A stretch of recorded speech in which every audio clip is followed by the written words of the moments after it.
and welcome back to my channel. I'm kind of always in a good mood, but today I'm in a really good mood because I am recording this random behind video of me hitting 5,000 on BookTube. Absolutely crazy. You know, when I started this channel, like literally I started because I didn't have no one to talk books with, and now I freaking have over 5,000 people to talk books with, which is like mind-blowing. But yeah, so I figured this would be a very random video, and I wanted to do a Q&A because when I joined BookTube, I never did the BookTube newbie tag or any of that because I didn't even know what BookTube was. Quickly found out though, because this community is freaking dope, but you know, I never really had that opportunity. So I figured, why not do a Q&A? So I asked my subscribers to go ahead and ask some questions.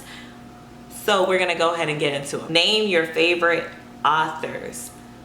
That is hard, but you know the first one, if you guys follow my channel, I always talk about Jesmyn Ward. I've read all but one of her books, love her as a writer. Hop Hop 360, this isn't book related, but I'd like to know how you and your husband met. You guys are so cute, and I love your book club. Oh, thank you. I should bring him out here. I might just grab him out here to see if he'll actually talk about how we met. So let's see. If not, I'm just gonna come back here looking like, My favorite genre, that is interesting. I don't know what my favorite genre is. If I'm being honest with the percentage of the books that I read, it would be nonfiction, solely because I really like biographies and memoirs, but I really like everything. Like I like sci-fi, I like young adult. As of recently, I've been loving romance. As far as what has been consistent throughout childhood was memoirs. I just love people's stories, and it's probably also why I like documentaries and all those other stuff. The next one that I'm gonna go to, because I thought this was funny, is it true that you have a vlogging channel? That is true. I have a main channel. Before BookTube, I was already on YouTube for years, and I have a channel that's all things beauty, fitness, lifestyle, traveling, like booking Jordan. That's my baby, and honestly that was like came at such a great time where I could literally express and try everything. I mean, I did everything from hair videos to cooking videos to travel videos. TPJ376 says, yay, love your channel, and I only recently noticed you have a regular vlog channel. My question is, if you have a regular job outside of social media, and if so, in what industry? So yes, you say a regular job. For me, I don't make money on YouTube. Like I do get the AdSense and stuff, so that's like residual. Like I started getting that, but that's not income. Clearly, like you guys have no idea. Like technically, I'm in the negative as far as to do BookTube and all that. But I would love to make money from this. I would love for this to be like my job, because it's just something clearly I would pay to do. So clearly I love it. But as far as my real job, my 9 to 5, I work in finance. So I am actually a finance manager. And before that, I was a financial analyst and a budget analyst. And pretty much I've always been in the finance sphere. So think project management in the finance world. Next question is Mrs. Cream Internet Radio. How do you manage your day-to-day life and read and put out videos? That is another good question. I guess because I'm crazy. I don't know. I would say, like, for me, because I enjoy recording, I love this. Like, I could do this literally all day. If I didn't have a job, like, I would do this all day. This, to me, is a release. So how I balance that is just more so like, I typically record on the weekends when I'm not at work, or sometimes I record during the week. Now that the sun's setting later, because I use natural lighting, I can actually record after work if I get home at a decent hour. And how do I balance reading? I read primarily on my lunch break at work, so that's an hour a day of reading, and I do read throughout the day as well as like at night and the weekends. But I would say the consistency of how I'm able to fit reading into my life is because of me reading on my lunch break. Okay, so Wonderful Writer writes, hello, my question is, I was wondering when it comes to books about biracial characters, do you sometimes get put off if it don't put blacks in a good light? I'm a biracial woman, mother's white and father's black, and I always feel if a book about biracial and if the book don't put blacks in a good light, then everyone issues on the author. And me being white passing biracial, I understand that not all biracials are treated nice by not only whites but blacks also. How do you feel about those kinds of books, and have you read any Nella Carson books? Whew, that was a mouthful. I think I understand what the question is. I think the person's asking me like, because they are biracial and they're white passing, they want to know that do I get put off by authors or crap on authors if they write biracial characters in their story where the black people in the story are not put in a positive light? That's not the case. Jesmyn Ward, Sing Unburied Sing, I love that book. Like, love that book. And that features JoJo, who is biracial, and his mother is an addict and is abusive and is horrible to those children. But it is a well-written story. The story is very well written. The characters are complex. It is felt authentic and it feels real. As long as the story is real and it feels authentic and it is good writing, I'm going to enjoy the story. And as long as it's not like problematic, clearly. What has been your best book-related experience since starting my BookTube channel? That is a good question. Oh, and who asked that? Sorry. Kit Kat. What a cute name, Kit Kat. So my favorite bookish experience, there's been a lot. I will say, this is gonna sound so corny, but I feel like all the interactions, like all of the little chats that go down in the comment section below, like I wanted conversation and to talk about books. So for me, that has been one of the most awesome things. 7832 asks, would love to hear about a few books that deeply impacted you, changed your life. Shoot.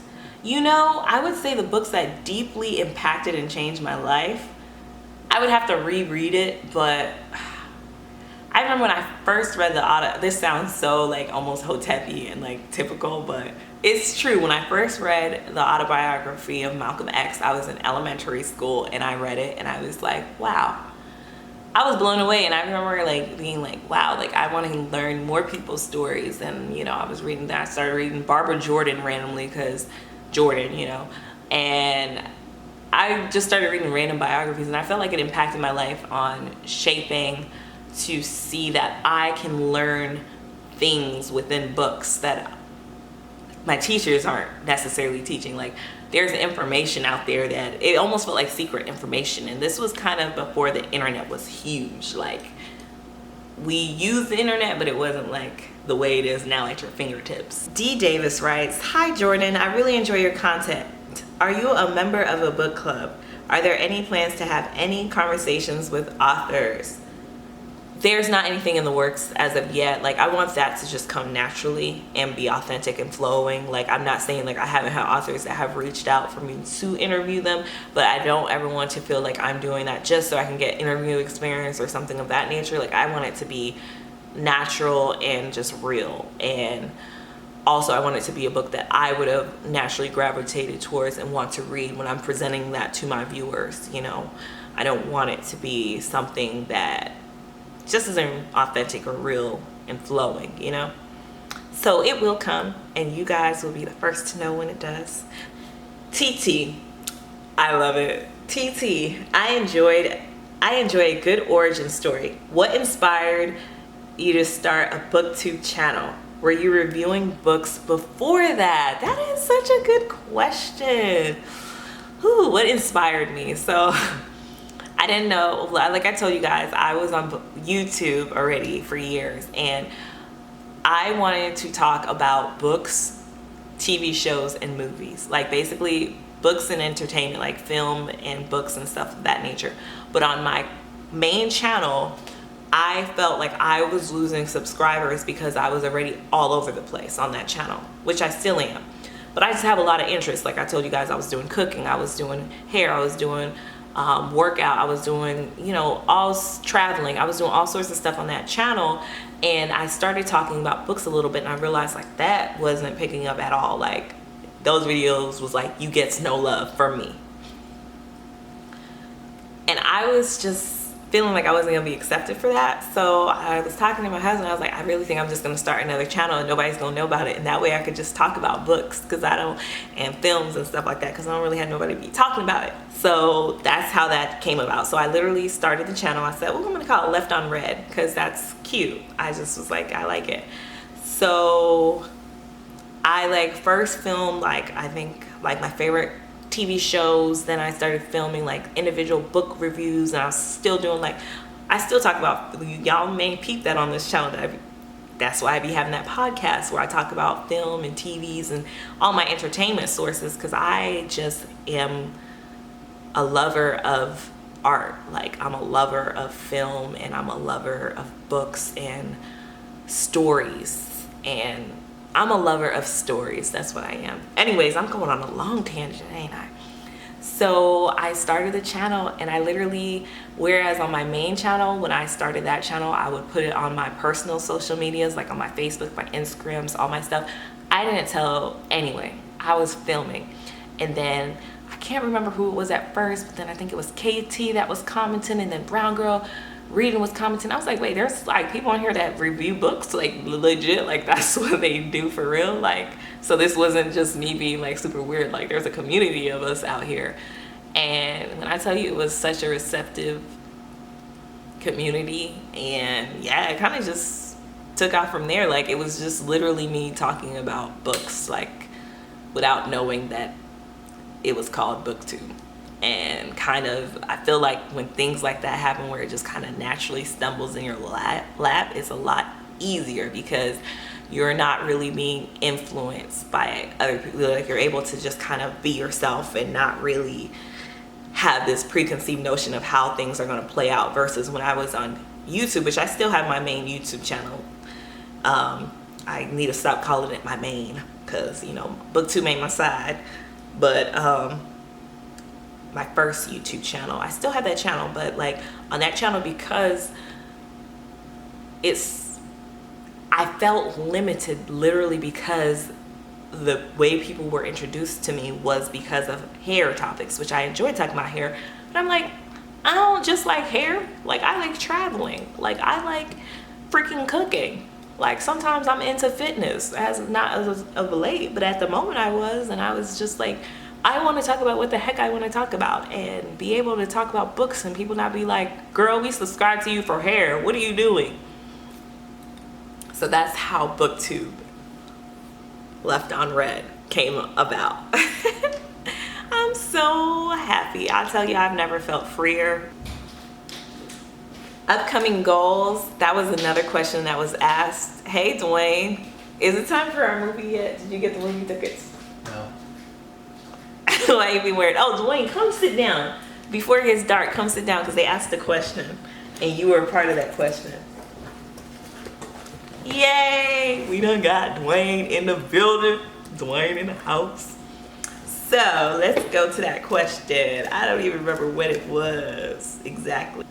Okay, Hop 360 said, this isn't book related, but I'd love to know how you and your husband met.